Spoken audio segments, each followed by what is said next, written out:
కంటిన్యూగా తీసుకెళ్తాం, ఫైట్ చేస్తాం. ఇప్పుడు ఏ చీఫ్ సెక్రటరీ అయితే నిర్ణయం చేశాడో ఆ రెస్పాన్సిబిలిటీ ఆ చీఫ్ సెక్రటరీది కదా. మేము అడిగింది ఏంటి, ఇంటింటికి పోయి ఇవ్వండి. నువ్వు చెప్పింది ఏంటి, ఇప్పుడు డిబిటీ ఎలక్షన్ కమిషన్ చెప్పారు ఎవరికి ఇబ్బంది కలగకుండా పెన్షన్లు ఇవ్వండి అని చెప్పారు. నీకు ఇబ్బంది ఏంటి, 1,25,000 మంది 2 రోజుల్లో, ఒక రోజు కాదు 2 రోజులు, రోజుకి 20 మందికి ఏమంటే పెన్షన్. ఆ ఊరే కదండి. నేనే అమెరికా పోయి చేసి రమ్మంటున్నావా, అంటే ఆస్ట్రేలియా పోయి రమ్మంటున్నావా? ఆ ఊర్లో ఉండేవాడు ఆ ఊర్లో పెన్షన్. రెండోది, there is very clear, IVRS ఉంది, ఫింగర్ ప్రింట్స్ ఉన్నాయి, టెక్నాలజీ ఉంది, ఫోన్ ఉంది, బ్యాండ్ విత్ ఉంది. What is your problem? అర్లీగా ఇచ్చారు. నువ్వు అంటున్నావు ఎవ్రీడే తెల్లవారుతో నెలవారీగా మొదటి తారీఖుని తెల్లవారుజామున పోయి ఇచ్చాం, పోటీ పడి ఇచ్చామన్నారు కదా. ఇప్పుడు ఎందుకు ఇవ్వరు ఆ పోటీ పడి? అంటే ఇప్పుడు ఇవ్వకూడదు అంటే మొండికేసింది మొండెద్దు. ఇప్పుడు పొలవాల ముళ్ళు కర్త పొడిసిన లాభం లేదు, ఇప్పుడు వదిలించుకోవాలి మొండెద్దుని, స్లాటర్ హౌస్ పంపించాలి. అది వీళ్ళు చేసే ఏదో పనులు. 10 లక్షల రూపాయలు వాళ్ళకి ఎక్స్గ్రేషియా ఇవ్వాలి. అన్నీ కూడా పోలీస్ ఈ యొక్క ప్రభుత్వ హత్యల కింద కేసులు బుక్ చేయాలి. Chief minister, CS is responsible. వీళ్ళిద్దరి పైన కేసులు బుక్ చేయాలి. ఆ 33 మందికి ఒక్కొక్కరి 10 లక్షల రూపాయలు ప్రభుత్వం ఆర్థిక సహాయం కూడా ఇవ్వాలి, ఎక్స్గ్రేషియా ఇవ్వాలి ఆ కుటుంబానికి. అడ్డుకోవడం ఏంటి? నిన్ను ఇమ్మంటే నువ్వు మొండెద్దు, నిన్ను కొడుతున్నావు, ముళ్ళు కర్రతో పొడుస్తున్నావు, ఇంక వదిలించుకుంటావు. ఎవడే వద్దన్నాడు నిన్ను? బుద్ధి జ్ఞానం ఉందా నీకు? మొన్నటి చెప్పా కదా, నేను ఇచ్చా అన్నావు కదా. ఇప్పుడు మీ యంత్రాంగం ఉంది కదా. ప్రభుత్వం అంటే ఏది యంత్రాంగం? ఏం వాలంటీర్సే యంత్రాంగమా? వాళ్ళు కూడా వాళ్ళ జీవితాలను నాశనం చేశాడు. 70,000 మందిని రాజీనామాలు చేయించాడు. ఎవడండి నీకు చెప్పడానికి?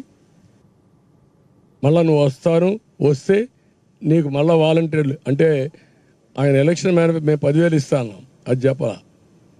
మళ్ళా వస్తానే వాళ్ళందరూ నియమిస్తాడంట ఎందుకు ఊడిగించేయడానికి.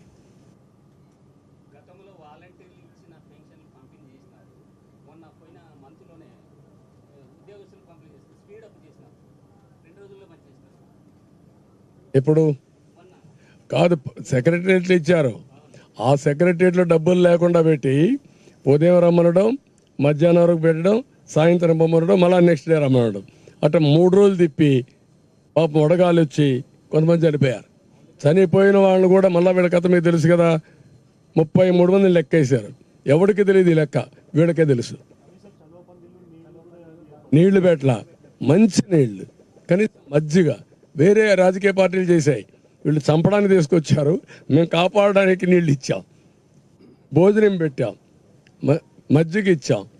అయినా కూడా ఇంత నెంబర్ ఎక్కువ, 65 లక్షల మంది ఇంత దారుణంగా చేయడం ఏంటి?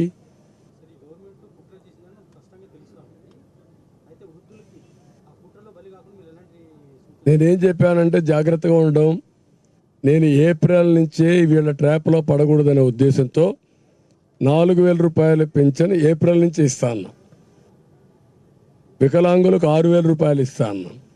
ఎప్పటి నుంచి? ఏప్రిల్ నుంచి. మేము వచ్చే జూన్ 4వ తారీఖున, జూలై నుంచి ఇవ్వాలి. కానీ బకాయిలు కూడా ఇస్తానని చెప్పి చాలా స్పష్టంగా చెప్పావు. నెంబర్ 1. నెంబర్ 2, నువ్వేం చెప్పావు? 2028కి 250 రూపాయలు, 2029కి మళ్ళీ ఒక 250 రూపాయలు. 3 నెలలు నువ్వు ఉండేది. ఏప్రిల్లో ఎన్నికలు అయితే ఎన్ని నెలలు ఉంది? 3 నెలలు. ఇది మోసం కదా. మేము ఈ ఏప్రిల్ నుంచి ఇస్తానంటున్నావు, నువ్వు 2028-29.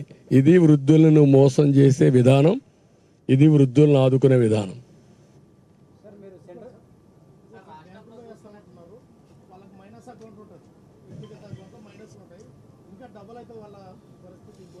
అని కూడా అదే నేను చెప్పేది. అది కూడా కుట్రే.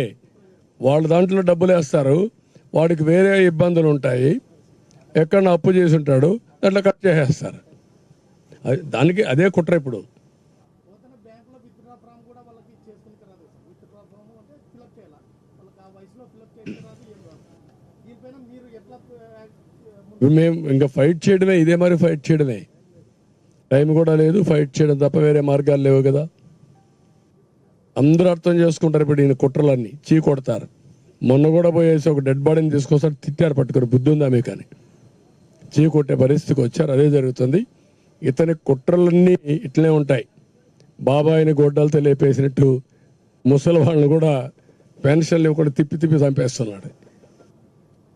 శవ రాజకీయాలు అలవాటు అయిపోయి, నిన్నే చూశారు గులకరాయి రాజకీయం చూశారు కదా. నేను కనపడింది మీకేమైనా గులకరాయి? దెబ్బ కనపడలా, రాయి కనపడలా.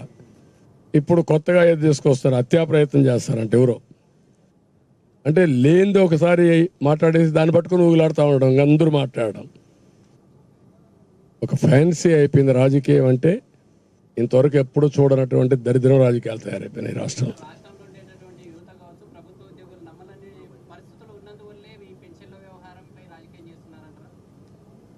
ప్రజలు నమ్మడం లేదు, చీకొడుతున్నారు.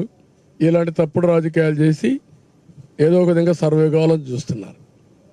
Beyond that you have seen all these things now.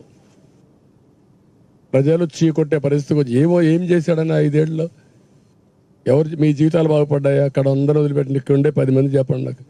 మీ ఆదాయం పెరిగిపోయిందా? మీ ఖర్చులు తగ్గిపోయినాయా? మరి మీ ఖర్చులు పెరిగే, ఆదాయం తగ్గిపోయింది, మీరు కూడా అప్పుల పాలైపోయారు. మీ లివింగ్ స్టాండర్డ్స్ పడిపోలా? మరి ఎప్పుడైనా ఒక గవర్నమెంట్ ఉంటే ఆ గవర్నమెంట్ వల్ల లివింగ్ స్టాండర్డ్స్ పెరగాలనా లేదా?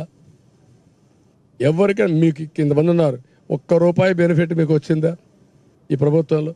ఒక్కరికి హౌస్ సైట్ వచ్చిందా? మరి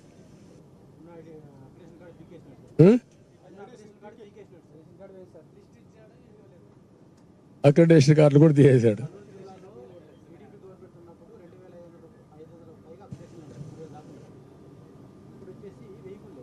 అదే నేను చెప్పేది, ఆ సాక్షి వాళ్ళు పెట్టుకున్నాడు, ఇంకెవడు లేడు. లేకుంటే సాక్షి కాకపోతే TV9 వాళ్ళు ఉంటారు, లేకపోతే NTV ఉంటారు. ఈ బ్లూ మీడియా ఒక 5-6 మంది తప్ప ఎవరు ఉంటారు ఇంకా అక్కడ. That is the order of the day.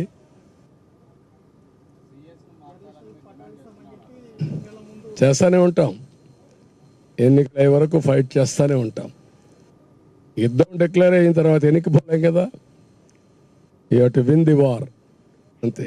కురుక్షేత్రంలో వెళ్ళి ఓడించాలి, కౌరవ వధ జరగాలి, ధర్మాన్ని కాపాడాలి, ప్రజాస్వామ్యాన్ని కాపాడుకోవాలి. Will do it. Thank you.